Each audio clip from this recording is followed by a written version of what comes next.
Hi students, it's Kailash. Lesson number 8, Dual Nature of Radiation and Matter. So in the lesson, X-ray spectra அப்படின்னு ஒரு முக்கியமான ஒரு topic இருக்குங்க. அதாவது உங்களுக்கு எக்ஸ்ரே ப்ரொடக்ஷனுக்கு அடுத்தபடியா எக்ஸ்ரே ஸ்பெக்ட்ரா அப்படின்னு ஒரு டாபிக் கொடுத்துருப்பாங்க. இது ரொம்ப ரொம்ப ரொம்ப இம்பார்ட்டன்ட். டீடைல் ஆன்சர்ல நீங்க எதிர்பார்க்கலாம். Okay, so what is X-ray spectra அப்படின்னு சொல்லி 2 மார்க்லயே உங்களுக்கு கேட்பாங்க. So what is X-ray spectra and what are its two types? 2 mark question. And explain the formation of the 2 types of X-ray spectra. தனித்தனியா உங்களுக்கு 3 மார்க்ல கேட்கலாம். Okay. Anyway, X-ray spectra. X-ray spectra is of 2 types.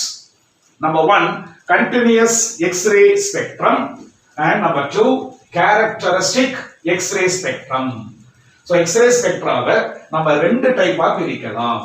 Number 1, continuous X-ray spectrum, and number 2, characteristic X-ray spectrum. Right. First of all, X-ray spectrum அப்படினா meaning என்ன அப்படிங்கறத போறதுக்கு முன்னாடி ஸ்பெக்ட்ரம்னா என்ன அர்த்தம்? இந்த ஸ்பெக்ட்ரம்னா என்ன நீங்க புரியாம நீங்க இத படிச்சீங்கன்னா கோல் போஸ்ட் இல்லாம ஃபுட்பால் விளையாடுறதுக்கு ஈக்குவலண்டா இருக்கும். அதனால முதல்ல ஸ்பெக்ட்ரம்னா என்ன அப்படிங்கறத பத்தி ஒரு பிரீஃபா ரொம்ப ஷார்ட்டா உங்களுக்கு ஒரு ஐடியாவை கொடுத்துட்டு அதுக்கப்புறமா I will go into X-ray spectrum. Okay, so இப்போதைக்கு நீங்க தெரிஞ்சுக்க வேண்டியது X-ray spectrumல there are 2 types. Number 1, continuous X-ray spectrum, and number 2, characteristic X-ray spectrum. இப்பொழுதுக்கு இந்த டயகிராம்ஸ் பத்தி நீங்க மண்டையை போட்டு உடைச்சிக்க வேண்டாம். இது என்ன டயகிராம் அப்படிங்கறத நீங்க உடைச்சிக்க வேண்டாம். அந்த X-ray spectrத்தை பத்தி நான் சொல்லி கொடுக்கும் பொழுது I will tell you what are these diagrams. Okay. Right. First of all, spectrum அப்படினா என்ன அர்த்தம்? எப்படி உங்களை அசெம்பிளில ஸ்கூல்ல அசெம்பிளில உங்களை நிக்க வைக்கும்போது ஹைட்டோட இன்கிரீசிங் ஆர்டர்ல நிக்க வைப்பாங்க. அந்த மாதிரி ஸ்பெக்ட்ரம் அப்படினா ஜெனரலா என்ன அர்த்தம் அப்படினா a spectrum is the arrangement of a radiation in accordance with its wavelength or frequency. A spectrum is an orderly arrangement of a radiation in accordance with its wavelength or its frequency.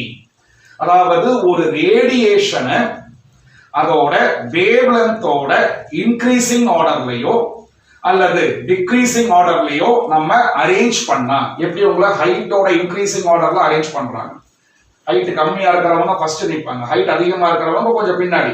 So இந்த மாதிரி ஒரு ரேடியேஷனை அதோட வேவ்லென்த்தோட increasing ஆர்டர்லயோ அல்லது decreasing ஆர்டர்லயோ R ஃப்ரீக்வன்சியோட increasing ஆர்டர்லயோ decreasing ஆர்டர்லயோ நீங்க வேவ்லென்த்தோட increasing ஆர்டர்ல arrange பண்ணிட்டீங்கன்னா ஆட்டோமேட்டிக்கா அது ஃப்ரீக்வன்சியோட டிக்ரீசிங் ஆர்டர்ல அலைன் ஆயிடும். சோ ஏதாவது ஒண்ணை வச்சு நம்ம அரேஞ்ச் பண்ணுவோம். ஏதாவது ஒரு ஃபேக்டர் இந்த வேவ்லென்த் ஆர் ஃப்ரீக்வன்சியை நம்ம அஸ்யூம் பண்ணிக்கலாம். Stick to wavelength. சோ ஒரு ரேடியேஷனை அதோட வேவ்லென்த்தோட இன்க்ரீசிங் ஆர்டர்லயோ அல்லது டிக்ரீசிங் ஆர்டர்லயோ குரூப் பண்ணோம்னா அரேஞ்ச் பண்ணோம்னா அந்த அரேஞ்ச்மெண்ட்டுக்கு ஆர் குரூப்புக்கு தான் என்ன பேருனா ஸ்பெக்ட்ரம் அப்படின்னு பேருங்க. So spectrum is nothing but group of wavelengths which are aligned either in its increasing order or in its decreasing order. For example, light radiation எடுத்துக்குவோம். இப்ப லைட் ரேடியேஷனை அதோட வேவ்லென்த்தோட இன்க்ரீசிங் ஆர்டர்ல நான் அரேஞ்ச் பண்றேன். பாருங்க, லைட்டை பொறுத்த வரைக்கும் வயலட் கலர் இருக்காரு பாத்தீங்களா, அவருக்கு தான் வேவ்லென்த் இருக்கிறதுலயே மினிமமா இருக்கும். So let me first write violet. வயலட்டுக்கு அடுத்தபடியா இண்டிகோ, அவருக்கு வேவ்லென்த் கொஞ்சம் அதிகமா இருக்கும் வயலட்டை விட. இண்டிகோவை விட ப்ளூவுக்கு வேவ்லென்த் இன்னும் கொஞ்சம் அதிகமா இருக்கும். ப்ளூவுக்கு அடுத்தபடியா green will have a higher wavelength. அதுக்கு அடுத்தபடியா yellowவுக்கு கிரீனை விட வேவ்லென்த் அதிகமா இருக்கும். And then ஆரஞ்சுக்கு yellowவை விட வேவ்லென்த் அதிகம். In fact violet, indigo, blue, green, yellow விட ஆரஞ்சுக்கு wavelength அதிகமா இருக்கும். And கடைசியா red will have the highest wavelength. அப்போ violet will have the smallest wavelength. lambda subscriptல minimum எழுதிக்கிறது. And red will have highest wavelength. lambda எழுதி subscriptல maximum அப்படின்னு எழுதிக்கிறது. இந்த வேவ்லென்த்தும் ஃப்ரீக்வன்சியும் husband ஒய்ஃப்னு. ஏன்னா husband என்ன வேலையை பண்றாரோ அதுக்கு அப்படியே ஆப்போசிட் வேலை பண்றது ஒய்ஃபோட வேலை. நாட் பை பிராக்டிக்கல் எக்ஸ்பீரியன்ஸ்னு. அப்போ ஒரு ரேடியேஷனுக்கு வேவ்லென்த் மினிமமா இருந்தா அவருக்கு ஃப்ரீக்வன்சி ஹையஸ்டா இருக்கும், மேக்ஸிமமா இருக்கும். Because you know C is equal to n lambda. Velocity is equal to product of frequency and wavelength. Frequency நம்ம n வெச்சு indicate பண்ணலாம் or nu இந்த symbol வெச்சு நம்ம indicate பண்ணலாம். Now C is a constant. Velocity of light is a constant. You know that. So frequency left hand side கொண்டு போவோம். So I get C by nu is equal to lambda. இப்போ ஒரு எக்ஸ்பிரஷன்ல இருந்து கான்ஸ்டன்ட்டா remove பண்ணிட்டேன்னா is equal to sin proportional sin ஆக convert ஆகும். So 1 by nu I am removing C, so it gives me 1 by nu is proportional to lambda. அப்ப இந்த எக்ஸ்பிரஷனை நீங்க பாத்தீங்கன்னா ஒரு வேவ்லென்த், ஒரு ரேடியேஷனோட வேவ்லென்த்தும் அதோட ஃப்ரீக்வன்சியும் they will vary inversely with respect to one another. So wavelength அதிகமா இருந்தா frequency கம்மியா இருக்கும். ஒரு ரேடியேஷனுக்கு wavelength கம்மியா இருந்தா frequency அதிகமா இருக்கும். So இந்த லாஜிக்கை வந்து நீங்க மறக்கவே கூடாது. Okay right. இப்போ வயலட்டுக்கு wavelength மினிமம், அப்ப frequency எப்படி இருக்கும்னா மேக்ஸிமமா இருக்கும். and ரெட்டுக்கு wavelength மேக்ஸிமம், அப்ப frequency எப்படி இருக்கும்னா மினிமமா இருக்கும். பாத்தீங்களா, நீங்க வேவ்லென்த்தோட இன்கிரீசிங் ஆர்டர்ல அலைன் பண்ணிட்டாலே ஆட்டோமேட்டிக்கா ஃப்ரீக்வன்சியோட ஒரு அலைன்மெண்ட், ஃப்ரீக்வன்சியோட இன்கிரீசிங் ஆர்டர்ல டிக்ரீசிங் ஆர்டர்ல உங்களுக்கு ஆட்டோமேட்டிக்கா அலைன் ஆயிக்குங்க ரேடியேஷன். அதனால ஏதாவது ஒரு குவாண்டிட்டியை வச்சு நம்ம ஸ்பெக்ட்ரம் அனலைஸ் பண்ணலாம். So here let me fix myself with the wavelength. அப்ப நான் என்ன பண்ணிருக்கேன்னு கேட்டா லைட் ரேடியேஷன்ஸ் அதோட வேவ்லென்த்ஸோட இன்கிரீசிங் ஆர்டர்ல அலைன் பண்ணியிருக்கேன். ரெட்ல இருந்து வயலட் பாத்தீங்கன்னா வேவ்லென்த்தோட டிக்ரீசிங் ஆர்டர். இந்த மாதிரி ஒரு ரேடியேஷனை அதோட வேவ்லென்த்தோட இன்கிரீசிங் ஆர் டிக்ரீசிங் ஆர்டர்ல அலைன் பண்ணோம்னா அவனுக்கு ஸ்பெக்ட்ரம் அப்படின்னு பேருங்க. இங்க நான் லைட் ரேடியேஷன்ஸ் அலைன் பண்ணனால I am going to call it as light spectrum. இந்த லைட் ஸ்பெக்ட்ரம் மட்டும் தான் நம்ம கண்களுக்கு தெரியும். It will be visible to our eyes. அதனால இந்த light ஸ்பெக்ட்ரத்தை I am going to call it as a visible spectrum.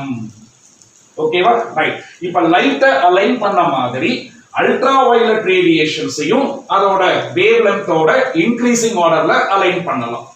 I get ultra violet ray spectrum, கண்ணுக்கு தெரியாது, invisible spectrum.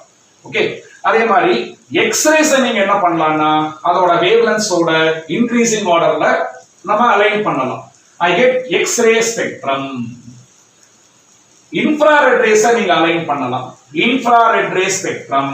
Gamma rays align பண்ணலாம், அரேஞ்ச் பண்ணலாம். Gamma ray spectrum. Electromagnetic waves நீங்க arrange பண்ணலாம். In fact, அதாவது radio waves, microwaves, infrared rays, visible light, ultraviolet rays, X-rays and gamma rays. So இந்த 7 ரேடியேஷன்ஸோட காம்பினேஷனுக்கு என்ன பேருனா electromagnetic spectrum அப்படின்னு பேருங்க. Radio waves will have highest wavelength and gamma rays will have smallest wavelength. அப்ப gamma raysல இருந்து if I go towards radio waves it will be wavelength increasing order. Radio wavesல இருந்து if I go towards gamma rays it will be wavelength decreasing order. So நம்ம ஒரு ரேடியேஷனை அதோட வேவ்லென்த்தோட increasing R decreasing ஆர்டர்ல arrange பண்ணா I get spectrum. So அதெல்லாம் நம்ம பார்க்க போறோங்க. So ஸ்பெக்ட்ரம்னா உங்களுக்கு என்னன்னு தெளிவா தெரிஞ்சது இல்லீங்களா? இப்போ let us go to that X-ray spectrum. X-ray spectraல ரெண்டு டைப் இருக்குன்னு சொன்னேன். ஒன்னு continuous X-ray spectrum and இன்னொன்னு characteristic X-ray spectrum. Okay. இப்ப லைட்டோட ஸ்பெக்ட்ரத்தை தவிர வேற எதுவுமே வந்து நம்ம கண்களுக்கு தெரியாது. மற்ற எந்த ஸ்பெக்ட்ரமோ they don't produce sensation to our eyes. அப்ப மற்ற ரேடியேஷன்ஸோட ஸ்பெக்ட்ரத்தை எப்படி நம்ம அனலைஸ் பண்றது அப்படின்னு கேட்டா ஒண்ணா போட்டோகிராஃபிக்கலா ரெக்கார்ட் பண்ணி அனலைஸ் பண்ணலாம், இல்லைன்னா கிராஃப் வரைஞ்சு நம்ம அனலைஸ் பண்ணலாம். So usually we go with the graphical representation. So light spectrத்தை தவிர மீதி invisible spectra எல்லாத்தையும் அனலைஸ் பண்றதுக்கு we always take the help of a graphical representation. இப்போ எக்ஸ்ரே ஸ்பெக்ட்ராவை அனலைஸ் பண்றதுக்கு நான் என்ன பண்ண போறேன்? ஃபர்ஸ்ட் ஆஃப் ஆல் எக்ஸ்ரே ஸ்பெக்ட்ரானா என்ன? X-ray spectra is nothing but the graph which is plotted between wavelength of X-rays emitted from an X-ray tube. அந்த X-ray production போன வீடியோல சொல்லி கொடுத்துருக்கோம். அந்த X-ray productionக்கு நம்ம யூஸ் பண்ண அந்த apparatus இருக்கு இல்லீங்களா, அதுக்கு X-ray tube அப்படின்னு பேரு. சோ X-ray tubeல இருந்து எமிட் ஆகக்கூடிய X-rays ஓட wavelength மெஷர் பண்ணுங்க. X-rays ஓட இன்டென்சிட்டிஸையும் மெஷர் பண்ணுங்க. அதுல take wavelengths along x axis and intensities along y axis. So a graph which is plotted between wavelength of X-rays taken along x axis and their respective intensities along y axis is called X-ray spectra. I'll repeat. So a graph which is plotted between wavelength of X-rays emitted from an X-ray tube and their corresponding or respective intensities is called X-ray spectra. இப்போ அந்த wavelengthக்கும் இன்டென்சிட்டிக்கும் இடையில ரெண்டு எலிமெண்ட்ஸை X-ray டியூப்ல டார்கெட்டா use பண்ணி நம்ம வரைஞ்சிருக்கோம். இங்க முதல்ல டங்ஸ்டனை டார்கெட்டா use பண்ணி ஒரு கிராஃப் பிளாட் பண்ணியிருக்கோம். wavelength of X-rays and அதோட இன்டென்சிட்டி. அதாவது டங்ஸ்டனை நீங்க டார்கெட்டா யூஸ் பண்ணும் பொழுது கிடைக்கக்கூடிய X-rays ஓட wavelength and அதுகளோட இன்டென்சிட்டிஸை மெஷர் பண்ணி ஒரு கிராஃப் பிளாட் பண்ணியிருக்கேன். So that is represented by a black colored line, the black color trace, dark color trace. அடுத்தது டங்ஸ்டனை எக்ஸ்ரே டியூப்ல இருந்து எட்டி வளைச்சிட்டு அதுக்கு பதிலா மாலிப்டனம் இருக்காரு இல்லையா, அவரை டார்கெட்டா ஃபிக்ஸ் பண்ணிட்டு அதே operating voltage, already told you we are the operating voltage is 35 kilovolt. கேத்தோடுக்கும் ஆனோடுக்கும் இடையில 35000 வோல்ட் பொட்டன்ஷியல் டிஃபரன்ஸ் நம்ம கொடுக்கிறோம். சோ அதே 35 kilovolt.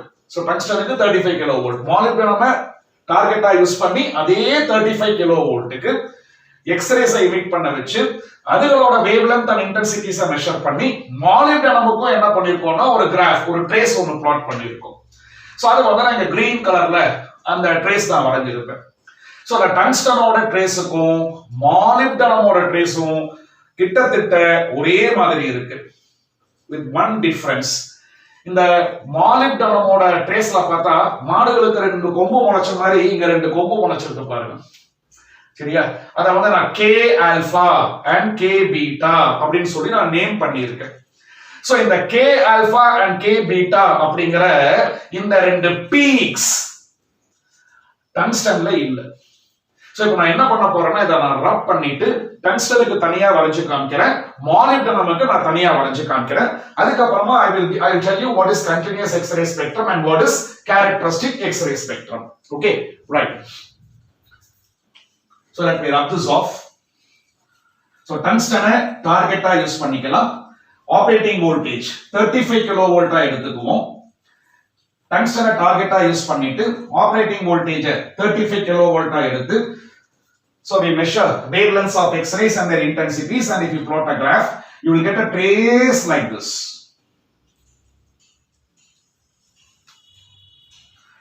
So in the graph நீங்க அந்த trace நீங்க பாத்தீங்கன்னா you can see at this particular point the wavelength of X-ray is minimum because it's very close to the origin. Originக்கு closer-ஆ இருக்கக்கூடிய pointsல smaller-ஆ இருக்கும். As you go away from the origin the value என்ன ஆயிட்டே போகுங்க, increase ஆயிட்டே போகும் இல்லையா? And at this particular point the wavelength of X-ray is maximum. So இந்த lambda minimum, இந்த minimum wavelengthல இருந்து இந்த maximum wavelength வரைக்கும் இருக்கக்கூடிய இந்த அத்தனை X-raysையும் group பண்ணா that is going to give me a continuous X-ray spectrum.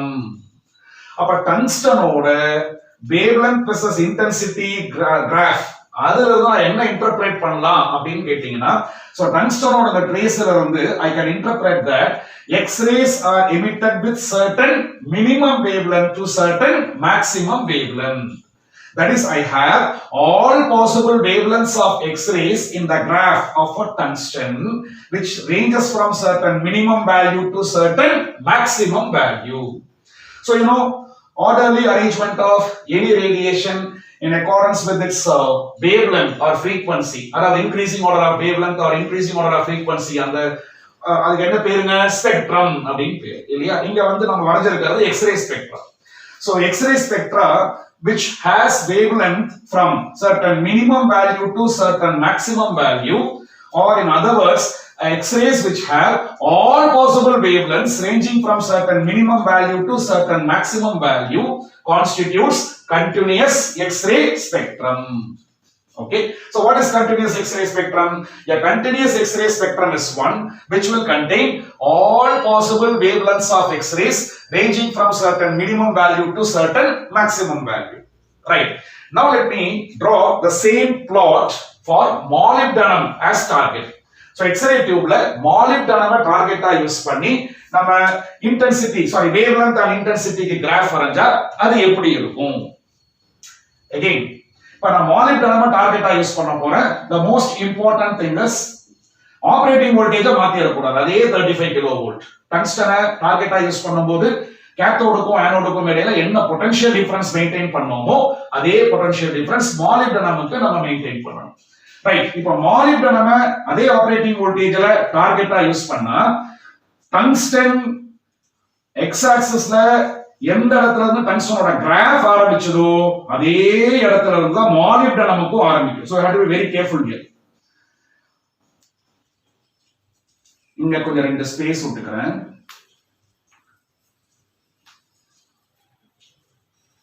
So டங்ஸ்டனோட ட்ரேஸும் molybdenumோட ட்ரேஸும் பாத்தீங்கன்னா ஆல்மோஸ்ட் ஒரே மாதிரி இருக்கு Okay, so molybdenum target I use பண்ணும்போதும் I am getting all possible wavelength of X-rays ranging from minimum value to maximum value.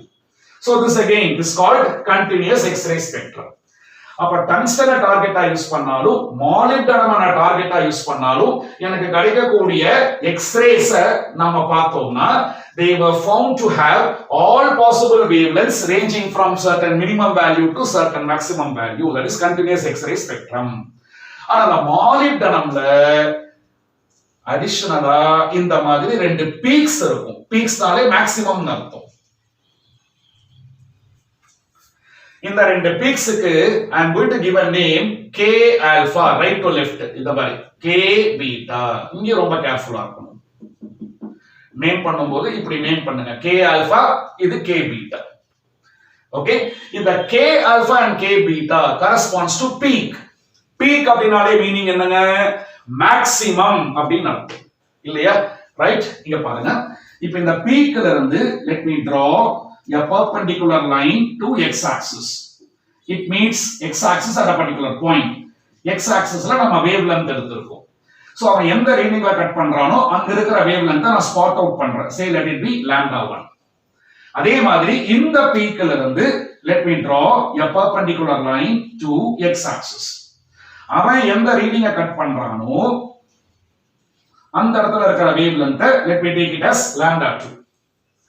அப்ப இந்த molybdenum அதோட continuous X-ray ஸ்பெக்ட்ரத்துக்கு உள்ள there are two wavelengths lambda 1 and lambda 2 இந்த ரெண்டு wavelengthsக்கு X-ray ஓட intensity peak இருக்கு peakனா மேக்ஸிமமா இருக்கு அப்ப இந்த lambda 1 lambda 2 ஓட இந்த ரெண்டு wavelengths ஓட குரூப்புக்கு என்ன பேரு அப்படினு கேட்டிங்கனா characteristic X-ray spectrum அப்படினு பேருங்க அப்ப continuous X-ray spectrத்துக்கு உள்ளேயே there are well defined wavelengths for which the X-ray intensity is always maximum so those group of well defined wavelengths collectively forms characteristic X-ray spectrum அப்ப characteristic X-ray spectrumங்கிறது தனியா இருக்காது எதுக்குள்ளே அந்த characteristic X-ray spectrum இருக்கும்னா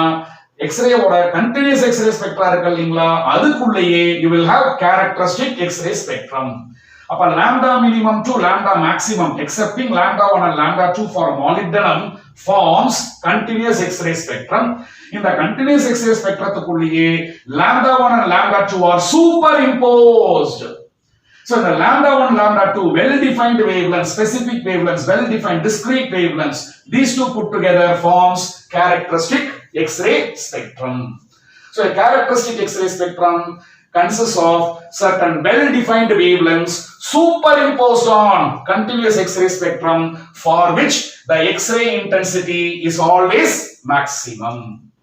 So that's all about your continuous X-ray spectrum and characteristic X-ray. So in the graph la pathomna, for a given operating voltage, tungsten நம்ம டார்கெட்டா use பண்ணாலும் molybdenum நம்ம டார்கெட்டா use பண்ணாலும் இந்த ரெண்டு டார்கெட்ஸும் எமிட் பண்ணக்கூடிய எக்ஸ்ரே ஓட minimum wavelength எப்படி இருக்குங்க சேமா இருக்கு.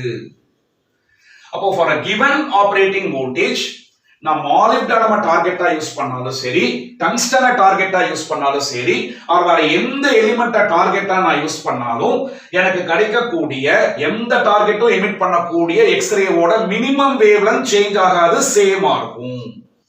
So the minimum wavelength of X-ray present in a continuous X-ray spectrum does not depend upon the target used in the X-ray tube. அப்ப எதை டிபெண்ட் பண்ணி இருக்கும்? அந்த மினிமம் வேவ்லென்த் எதை டிபெண்ட் பண்ணி இருக்கும்? டார்கெட்டை டிபெண்ட் பண்ணாதனா எதை டிபெண்ட் பண்ணி இருக்கும் பாப்போம். அதுக்கு போறதுக்கு முன்னாடிங்க இந்த molybdenum-ஓட கிராஃப்ல பாத்தீங்கன்னா we have two peaks k alpha and k beta corresponding to lambda 1 and lambda 2. So these two wavelengths put together forms characteristic X-ray spectrum. இப்போ ஒரு given operating voltageல molybdenum-னால ப்ரொடியூஸ் பண்ண இந்த characteristic X-ray ஸ்பெக்ட்ரத்தை டங்ஸ்டன்னால ப்ரொடியூஸ் பண்ண முடியல அப்படின்னா characteristic X-ray spectra is the characteristic property of a target. அதனால அதுக்கு பேரு characteristic X-ray spectrum. எல்லா டார்கெட்டும் ஒரு given operating voltageல characteristic X-ray spectraவை எமிட் பண்ணாதுங்க. சில டார்கெட்ஸ் மட்டும் தான் எமிட் பண்ணும். அப்ப நான் என்ன மெட்டீரியலை டார்கெட்டா யூஸ் பண்றேன் அதை பொறுத்து characteristic X-ray spectra கிடைக்கலாம், கிடைக்காமையும் போகலாம். So characteristic X-ray spectra purely depends upon the material that is used as a target. Whereas the minimum wavelength of X-rays emitted by an X-ray tube or minimum wavelength of X-ray present in a continuous X-ray spectrum does not depend upon the target. The material what we use as a target in X-ray tube. Okay. அப்ப இந்த minimum wavelength எதை depend பண்ணி இருக்கும் அப்படினு கேட்டா இந்த பக்கம் ஒரு கிராஃப் இருக்கு பாருங்க. The same wavelength and intensity இடையில I have plotted a graph, an X-ray spectra நான் வரைஞ்சிருக்கேன். டங்ஸ்டனை டார்கெட்டா யூஸ் பண்ணி நம்ம வரைஞ்சிருக்கோம். இப்ப டங்ஸ்டனை டார்கெட்டா யூஸ் பண்ணி I am changing the applied potential difference. கேத்தோடுக்கும் ஆனோடுக்கும் இடையில நான் கொடுக்கக்கூடிய அந்த potential difference நான் சேஞ்ச் பண்றேன். முதல்ல I maintained 20,000 volt. I got this graph.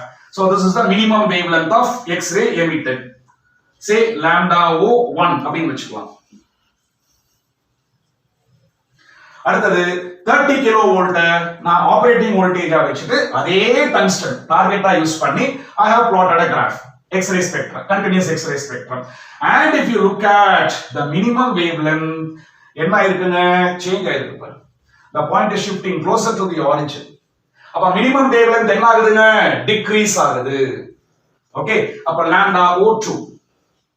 So this is for 20 kilovolt and this is for 30 kilovolt and இது 40 kilovolt. So cathode anode இடையில potential difference இப்ப increase பண்ணுங்க 40 kilovolt ஆ மாத்துங்க and this corresponds to minimum wavelength. பாத்தீங்கன்னா அப்ப minimum wavelength point என்ன ஆயிட்டே போகுதுங்க, it is going closer and closer to the origin. When you go closer and closer to the origin, it means the value is decreasing. அப்ப minimum wavelength lambda O3 அப்படின்னு வெச்சுப்போமே. So this is at 40 kilovolt. And finally potential difference 50 kilovolt ஆக maintain பண்ணும்போது this is my minimum wavelength lambda O4.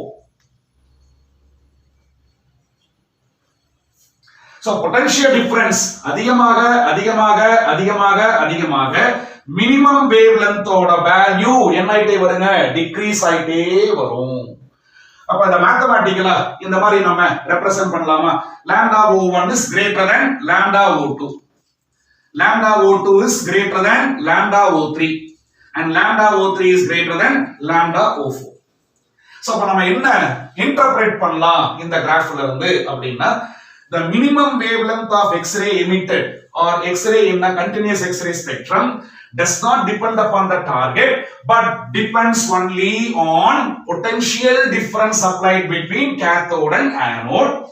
If I increase the potential difference between cathode and the anode, the minimum wavelength of X-ray emitted will keep on decreasing. So the minimum wavelength is the function of potential difference, whereas the characteristic X-ray spectra, okay, it is a function of target material. So that's all about X-ray spectrum. So thank you. Meet you in the next video. Bye.